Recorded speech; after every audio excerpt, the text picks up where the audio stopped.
Here come those Steelers. The Browns are in trouble now. Are they? Yes. Well, let's ask about the Pittsburgh Steelers, because Willie Parker, they love to do it on the ground, especially in the playoffs when the weather can get a little rough. And now, after one carry last night, this is hard to see, Willie is done for the season. So how far can the Steelers go without Willie Parker? I believe, Jay and Jamel, that the Pittsburgh Steelers will be a little better and a little more dangerous in the playoffs, especially against the Cleveland Browns, if it so transpires, with Najee Davenport. So he's better than running Willie back. Parker? No.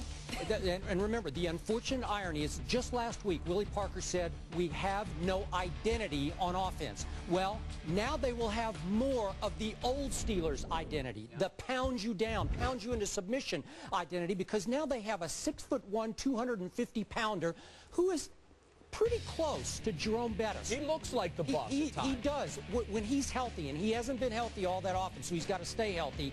But last night he goes for 123 on 24 carries, a 5-yard average. They dominated the clock against a team that had dominated the clock against Green Bay just last Sunday. And by the way, he caught 2 passes for 44 yards because he's pretty fast for 250 pounds. I like their identity this way, and again, Willie Parker is tremendous, but they weren't sure who they were with Willie Parker. Well, here's the unfortunate part, Skip, is that I don't think the running game was really their concern. Their concern is blocking, in the sense that, John Kitna is the only quarterback who's been sacked more times than Ben Roethlisberger. Right. Okay, then you have the defense. They've given up 87 points in 2 weeks. They're struggling there. They're hurt. They're hurt in their front seven, and their secondary hasn't been. I think that the defensive statistics with the Steelers are very deceptive, because I don't think they've been the #1 defense maybe for the last 3 or 4 weeks.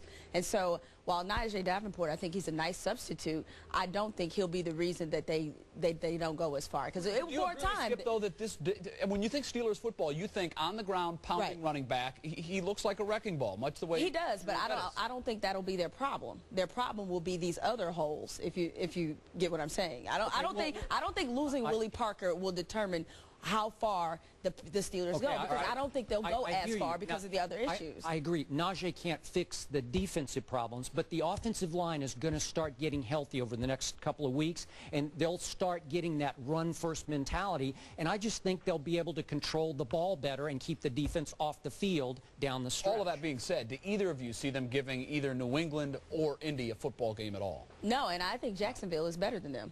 Okay. I think Jacksonville proved that. Right.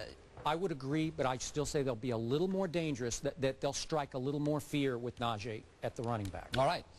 Let's talk about Roger Clemens. His attorney has come out swinging now.